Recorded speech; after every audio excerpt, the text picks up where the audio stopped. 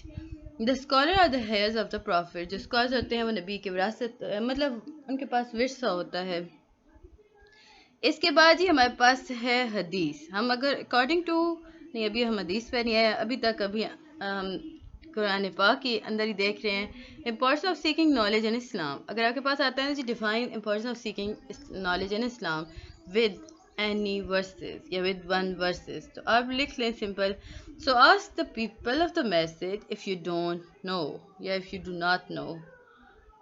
whoever take a path to gain knowledge of religion, Allah guides him to the path of paradise.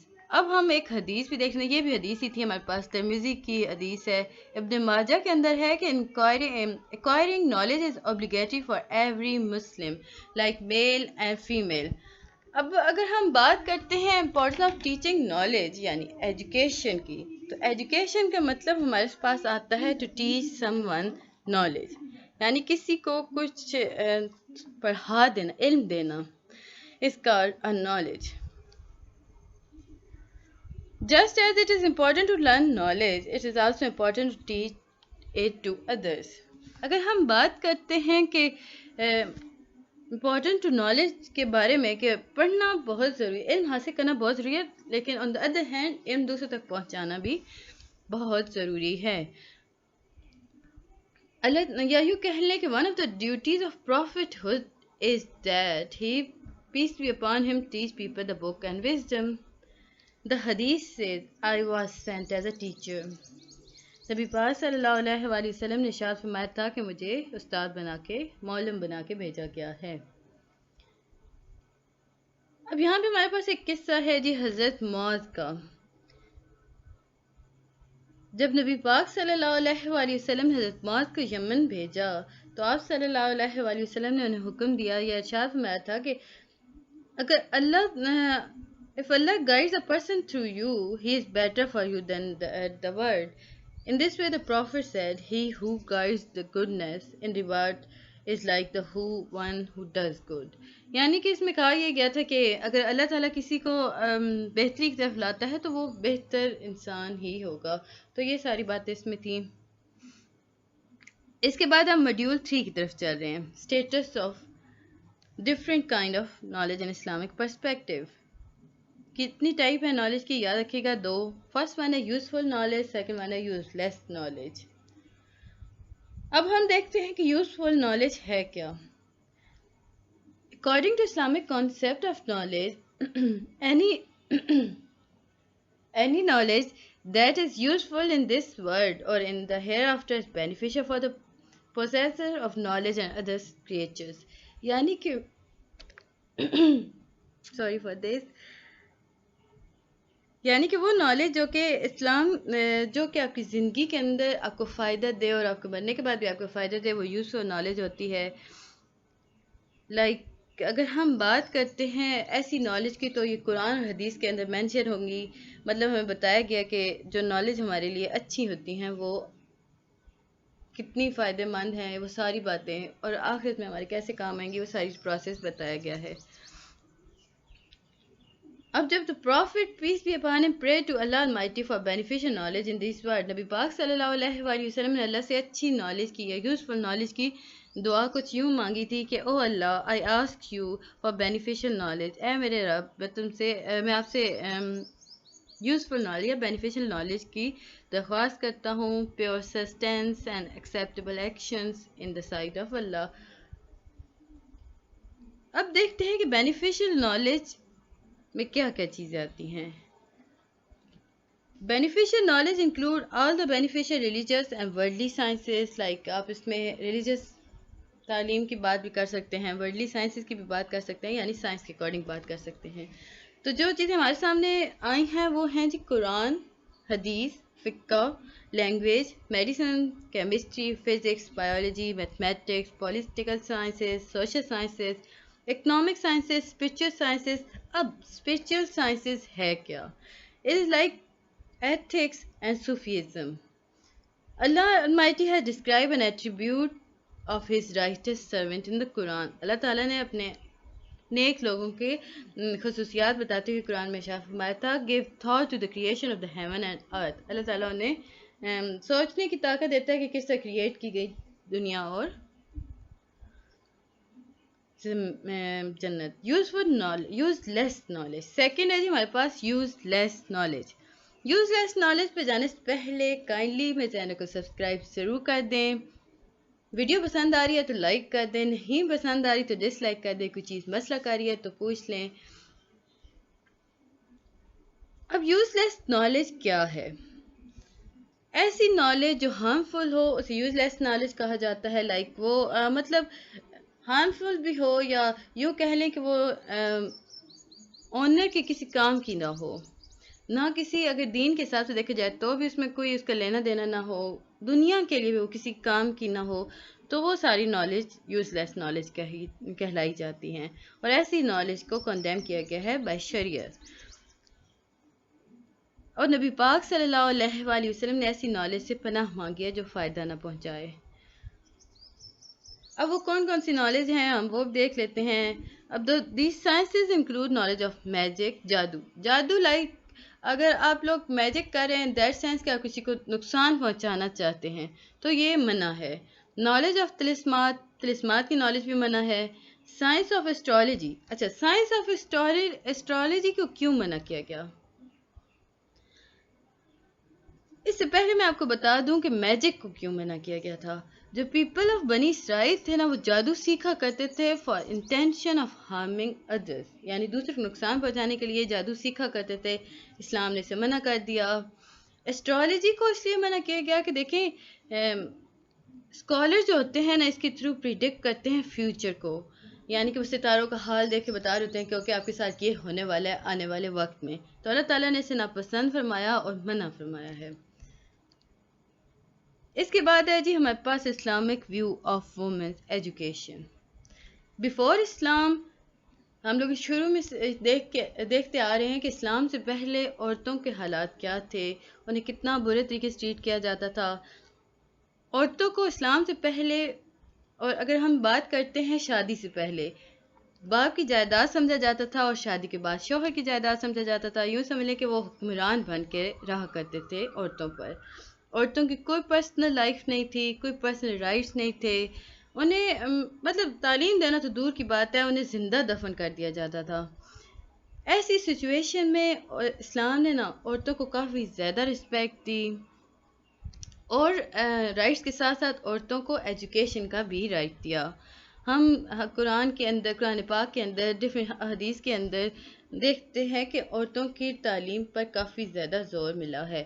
لیکن یہاں پہ ایک بات ہمیں بتائی گئی کہ ایک لفظ یوز کیا گیا میسکولائن، یعنی کہ both men and womens. Like دیکھیں یہاں کہا گیا نا این اسٹیبلش پریئر، یہاں نہیں پتا کہ عورت کو کہا جا رہا ہے مرد کو کہا جا رہا ہے. تو یہ جو لائن تھی نا، یہ ایک جو ورس ہے نا، یہ لائک میسکولائنز ہیں، میسکولائن فارم کے اندر یہ ورس ہے، لائک یہ دونوں کے لیے ہے، for both men and women.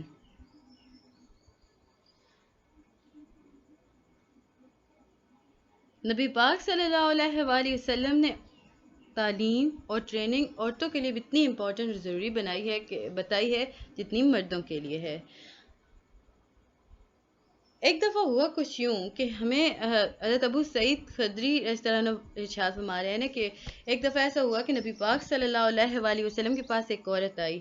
اس نے کہا کہ آپ مرد جو آتے ہیں آپ سے اور مستفید ہوتے ہیں آپ سے، تو آپ کائنڈلی ایک دن ہمارے لیے بھی مختص کر دیں تاکہ ہم لوگ بھی آپ کے سامنے آ سکیں اور آپ سے اپنے پرابلم شیئر کر سکیں اور ہمیں رہنمائی مل سکے دین کے اکارڈنگ.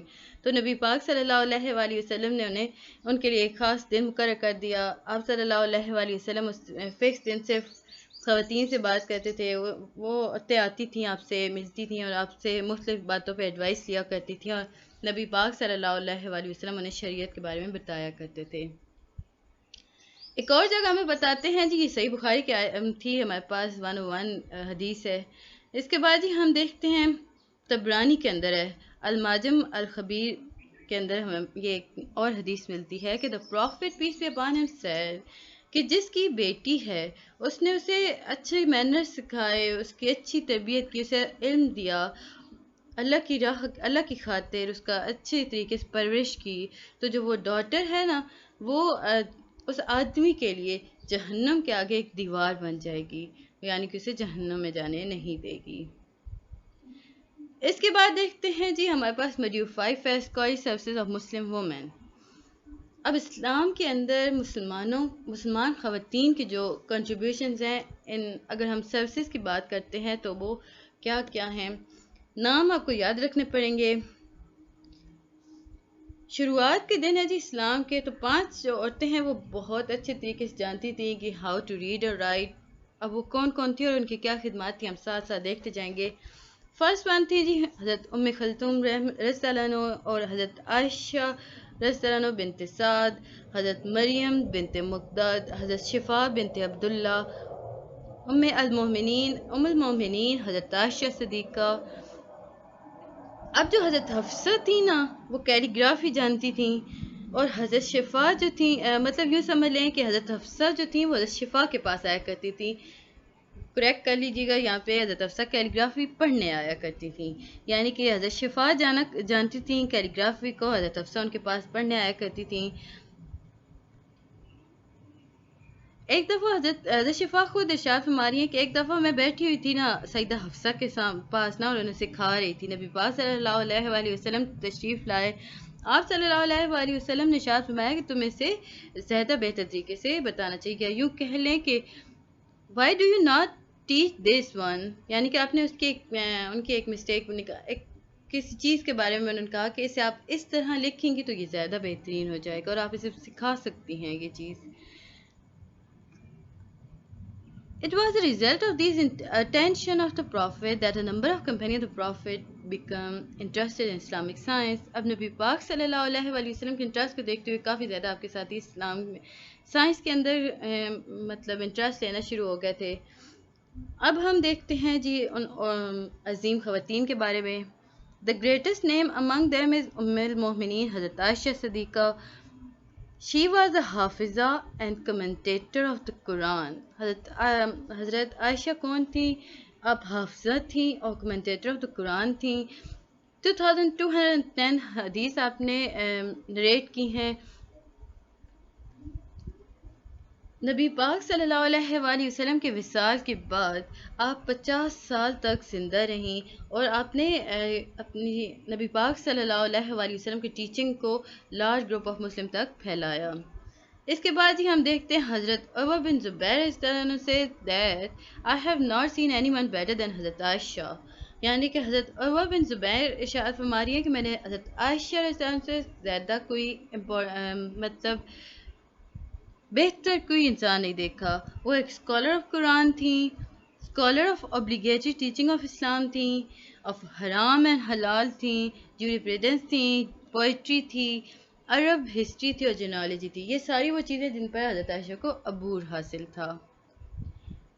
پھر ہم دیکھتے ہیں ام المومنین حضرت ام سلمہ کے بارے میں. She was expert in Islamic jurisprudence. After حضرت عائشہ, the service of حضرت ام سلمہ is the knowledge of حدیث. یا یوں کہہ لیں کہ حضرت عائشہ کے وصال کے بعد حضرت ام سلمہ تھیں، اور ان کی سروس جو تھی وہ حدیث اور جورسپریڈنس کے اندر کافی زیادہ پرومننٹ ہے. حضرت یاد رکھیے گا حضرت ام سلمہ نے 378 فتواز دیے تھے، یعنی کتنے فتوے دیے تھے؟ 378. She established an institution in her home. She was taught Quran, تفسیر، قرات، فقہ، حدیث. حضرت حفصہ جو تھی نا وہ یوں سمجھ. اس کے بعد ہم دیکھتے ہیں حضرت حفصہ کی. یہ بھی ام المومنین تھیں. حضرت یہ حافظہ تھیں اور اسکالر آف قرآن تھیں. حضرت ابو بکر کے دور خلافت میں جب قرآن کو پریزرو کیا جا رہا تھا نا، تو حضرت حفصہ جو باقی تمام ساتھیوں میں ایک ایسی خاتون تھی جو خود انویسٹیگیٹ کیا کرتی تھی اور ویریفائڈ کیا کرتی تھی قرآنک ورسز کو، جو ویسٹونز پر اور باکس پر لکھی ہوتی تھی. اس کے بعد ہی ہم بات کرتے ہیں ام المومنین حضرت ام حبیبہ کی. انہوں نے کافی زیادہ حدیث کی ٹریڈیشن کے اندر رول پلے کیا. She narrate 65 حدیث directly from the Prophet. آپ نے 65 حدیث directly Prophet سے narrate کی، Prophet peace be upon him سے. اس کے بعد آتی ہیں حضرت فاطمہ بنت قیاس. یہ نبی پاک صلی اللہ علیہ وآلہ وسلم کی ایک صحابی میں سے ایک صحابہ تھیں. انٹیلیجنٹ تھیں، کیپیبل تھیں اور ایک لرن وومن تھیں. She was the wife of حضرت اسامہ بن زید. آپ حضرت اسامہ بن زید کی بیوی تھیں. آپ نبی پاک صلی اللہ علیہ وآلہ وسلم کے گھر مبارک کے پاس رہا کرتی تھیں. She used to memorize the hadith of the Prophet when she heard in the Prophet mosque. آپ ہر حدیث جو وہ مسجد نبوی کے اندر سنا کرتی تھی نا نبی پاک صلی اللہ علیہ وآلہ وسلم سے، اسے یاد کر لیا کرتی تھیں. اگر ہم دوسری فیمیل اسکالرس کی بات کرتے ہیں تو ہمارے سامنے جو نمایاں نام آتے ہیں دیٹ از حضرت اسماء بن ابی بکر، حضرت مومنہ، حضرت فاطمہ، حضرت ام ایمن، یہ وہ خواتین ہیں جو پرومننٹ مطلب یہ پرومننٹ نام ہے ان کے، اور انہوں نے کافی زیادہ پروموشن آف اسلامک سروسز پہ کام کیا۔ اب ہم دیکھتے ہیں جی تابعین کے ایرا کے اندر فیمیل اسکالرس نے کیا کیا کیا۔ درا، یہ جی حضرت سعید بن مصعب کی بیٹی تھیں، یہ انہوں نے ہر حدیث کو یاد رکھا اور اسے نریٹ کیا۔ ان کے جو فادر نے ان کی شادی اپنے ایک اسٹوڈنٹ سے کی، شادی کچھ عرصے بعد نا ان کے ہسبینڈ جو تھے نا وہ حضرت ابن المصیب اسکالرس مطلب ان کے پاس پڑھنے جاتے، تو آپ انہیں کہتی ہیں بیٹھ جاؤ میں تمہیں یہ ساری نالج بتا سکتی ہوں۔ اس کے بعد جی ہمارے پاس آتا ہے امام مالک بن انس کی بیٹی کے بارے میں۔ انہیں حدیث کی بک یاد تھی، یعنی حدیث موطا کی پوری کمپلیٹ بک یاد تھی۔ حضرت فاطمہ بنت منظر رضی اللہ عنہ who was a grand daughter of حضرت اسما، حضرت اسما کی گرینڈ ڈاٹر تھیں۔ یہ ایک یوں سمجھ لیں کہ گریٹ محدث تھیں، یعنی کہ یہ ایکسپرٹ تھیں حدیث کے اوپر اور اس کی sciences per. Jurist of the era of the successor تابعین، she narrates many حدیث from her grandmother۔ انہوں نے بہت زیادہ حدیث اپنے گرینڈ مدر سے نریٹ کی تھی۔ اس کے بعد جی حضرت نفیسہ بنت الحسن آتی ہیں، ان کے پاس بھی کافی نالج تھا، یہ تفسیر و حدیث پہ کام کیا کرتی تھی۔ زبیدہ خاتون تھیں جی، یہ وائف آف عباسد خلیفہ ہارون الرشید، ہارون الرشید کی زوجہ تھیں زبیدہ خاتون۔ gave free time to more than 100 of her slaves only to study the Holy Quran۔ یہ کافی زیادہ ٹائم دیا کرتی تھی اپنے غلاموں کو تاکہ وہ تعلیم حاصل کریں، علم حاصل کر سکیں اپنے قرآن کے اندر۔ زمرد خاتون یہ سسٹر آف تھیں جی بادشاہ دمسکس، یعنی دمشق کے جو بادشاہ تھے اس کی بہن تھیں، ملک الداد ان کا نام تھا جی، ملک داد نہیں ہے، دقق تھا یہ۔ has established a seminary for the education of women under the name of مدرسہ الخاتونیہ البرانیہ، یعنی کہ انہوں نے ایک مدرسہ بنایا تھا جس کا نام الخاتونیہ برانیہ رکھا تھا، اور اس میں وہ عورتوں کو پڑھایا کرتی تھیں۔ اس کے بعد ہے جی مریم the wife of سلطان الملک مظفر of یمن، یمن کے جو بادشاہ تھا نا ان کی بیوی تھی مریم۔ انہوں نے بھی ایک سیمینار کریٹ کیا تھا جس میں، یا یوں سمجھ لیں ایک ایسا مدرسہ بنایا تھا جس میں وہ غریبوں اور آرفن لڑکیوں کو پڑھایا کرتی تھیں۔ اس کے بعد یہ آتا ہے فاطمہ بنت محمد Samarqandi was very famous in حنفی جیوسپریزم۔ حنفی جیوسپریزم کے اندر فاطمہ بنت محمد سمرقندی کا نام آتا ہے۔ آپ کے فادر جورسٹ تھے، کافی famous. whenever a petition come he could consult his daughter۔ اب ہوتا کچھ یوں تھا، جب کوئی مسئلہ آتا تھا تو آپ اپنی بیٹی سے کنسلٹ کیا کرتے تھے اور پریپیئر کیا کرتے تھے لیٹر جس پہ سائن ہوتے تھے دونوں کے۔ تو یہ تھا جی ہمارا لیکچر۔ اس کے بعد اس میں اتنا کچھ بھی نہیں تھا۔ اچھا ہاں، یہاں پہ تھوڑا سا امپورٹنٹ تھا، وہ رہ گیا تھا میرے سے۔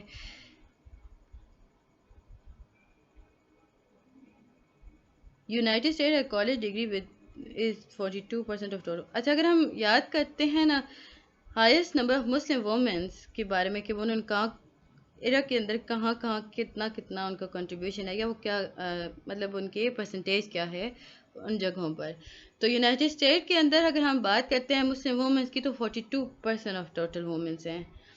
29% total American women had a college degree. لیکن اگر ہم بات کرتے ہیں نا امریکن وومنس کی تو ان میں سمپل 29% وومنس ایسی ہیں جن کے پاس کالج ڈگری ہے۔